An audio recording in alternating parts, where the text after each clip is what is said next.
All rise. The County Circuit Court now in session. Honorable Creed McGinley presiding. Be seated, please.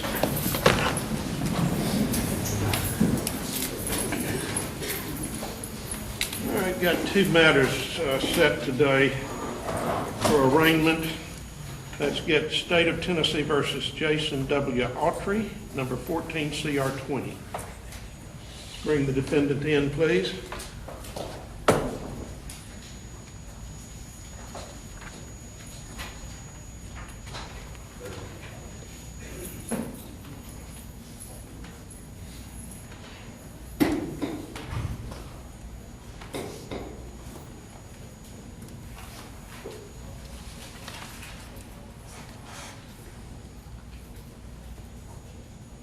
Come on in, Mr. Autry, please. You can be at the podium.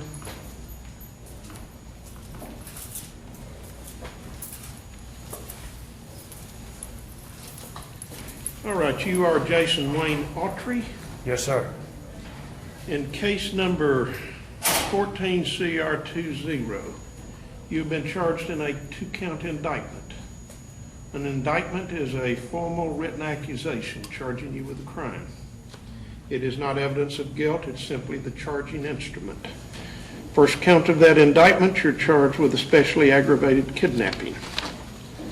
Second count of that indictment, you're charged with first-degree murder during the perpetration of a felony. It's commonly known as felony murder. Do you understand what you've been charged with? Yes, sir. Do you understand the nature of each of those charges? I've done no research on the charges. I don't understand. You understand. I understand that the charge is murder. You understand yes, what you're charged with. That's what yes, we're sir. doing here today. Yes, sir. I'm going to ask that the representative of the District Attorney General's office read the formal charge. He's not represented by counsel at this point, so I don't feel comfortable with the waiving of the reading of the formal indictment. May I proceed, Your Honor? You may. State of Tennessee, Decatur County Circuit Court, April 2014 term, first count. The grand jurors of the state of Tennessee, duly elected, impaneled, sworn, and charged to inquire in and for the body of the county of Decatur in the state aforesaid, upon their oath present that Jason Wayne Autry, heretofore to wit, on or about April 13, 2011, before the finding of this indictment, in the county and state aforesaid, did knowingly or intentionally remove or confine Holly Lynn Bobo so as to interfere substantially with her liberty, causing serious bodily injury to the said Holly Lynn Bobo, thereby committing the offense of especially aggravated kidnapping in violation of Tennessee Code Annotated Section 3913-305A4 against the peace and dignity of the state of Tennessee. Signed, Hansel J. McAdams, District Attorney General. All right, the second count. Second count, the grand jurors of the state of Tennessee, duly elected, impaneled, sworn, and charged to inquire in and for the body of the county of Decatur in the state aforesaid, upon their oath present that Jason Wayne Autry, heretofore to wit, on or about April 13, 2011, before the finding of this indictment in the county and state aforesaid, did kill Holly Lynn Bobo during the perpetration of a felony, to wit, kidnapping, thereby committing the offense of first-degree murder in violation of Tennessee Code Annotated Section 3913-202A2 against the peace and dignity of the state of Tennessee. Signed, Hansel J. McAdams, District Attorney General. The court's going to enter a plea of not guilty on your behalf as to both charges. You understand that? Sir, I'm falsely accused and innocent. Okay, the court's going to enter a plea of not guilty on Thank your you. behalf. All right, we've got some other things to consider. First of all, you're represented by counsel. I was just charged yesterday. Are you in a position to secure counsel? I need time, Mr. McKinley. Do you think, given time, that you can secure private counsel? I can't make a 100% conclusive answer on that. All right, what I'm going to do, I'm going to put you under oath, and I'm going to examine you as to your financial status. And at that point, I'm going to give you a reasonable time to secure an attorney, and then I will know whether or not, if you do not do so, Yes, sir. that that the court would be in a position to appoint someone because of your indigency. You're not working anywhere now, you're incarcerated, correct? Let me get you to raise your right hand as best you can. Your Honor, can I address the court?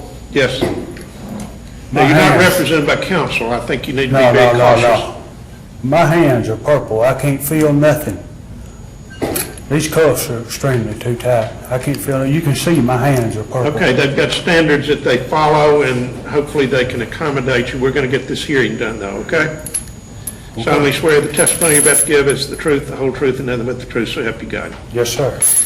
As I said earlier, you are Jason Wayne Autry. Yes, sir. You're incarcerated, Yes, sir. so you have no employment. No employment. Do you have any financial resources? No, sir. Do you own any property? No, sir. There has been no bond set. You're presently being held on other charges. Yes, sir. Do you think you or your family might be in a position to hire a private attorney? We're in talks. Okay. So I've got enough information. We'll bring you back so that you can fully address the court. How much time would be reasonable for you to try to secure the services of an attorney?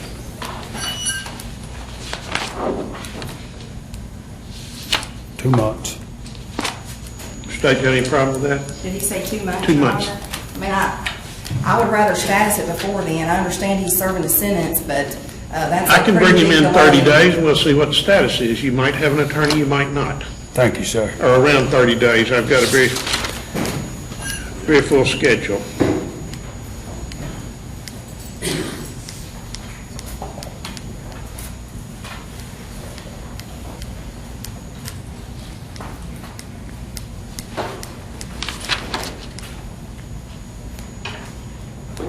How about June 4?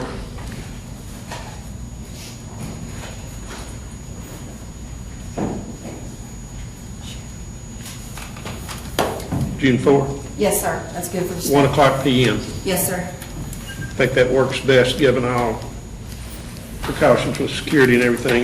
We would ask if Mr. Autry does retain counsel prior to that time, that he have that, ask that attorney to contact the state and let us know. All right, what she's saying is, if you secure an attorney, Yes, sir. when that's done, you need to tell your attorney 2 things: to notify the state's attorney, and second of all, to file a notice of appearance in this case. Yes, sir. And I need to know that as soon as possible, because in all candor, it will be very difficult to get an attorney to represent you on indigent status, because it's financially very, very difficult on the attorney, as far as the rates the state pays and everything else. Yes, sir. I don't have to tell you that these are very, very serious charges. Notwithstanding the fact you're protesting you're innocent, I know that. You're facing some, as serious as it gets. You're exactly right, sir. I would strongly urge you to secure counsel, the Yes, sir. counsel of your choice, Yes, rather sir. than the counsel of my choice. Yes, sir. Okay? Yes, sir. And I'm interested in keeping these cases moving. Yes, sir. It's in your best interest, it's in the best interest of everyone concerned. Yes, sir. And people will tell you I don't beat around the bush. There's So- no use. Do what? There's no use. All right, we're going to get this done. Yes, sir. So the sooner you get an attorney, the quicker we can bring an end to the process. Do you have any questions up to this point? Yes, sir. All right? These people said if you would let them, they'd undo these cuffs and let blood get to my hands. My hands are numb, sir. They've been numb since I left Nashville, Tennessee. What I'm going to do, I'm going to take about a 15-minute recess. They can deal with your problem, and then I'll be bringing the other defendant in, okay? Yes, sir. Your Honor, I want to say one thing. I'm innocent of these charges. I heard you say that earlier. Right Okay? hand before God, I'm innocent, sir. All right. Thank you Okay. very much. All right, 15-minute recess. They can deal with him, and then Can he be transported back? he can be John? transported back. Okay? All right. What? Yeah, keep everybody in the court for security purposes. Court's now in recess for 15 minutes. And it might not be quite 15. It's whenever I can get the other defendant ready. I need help now,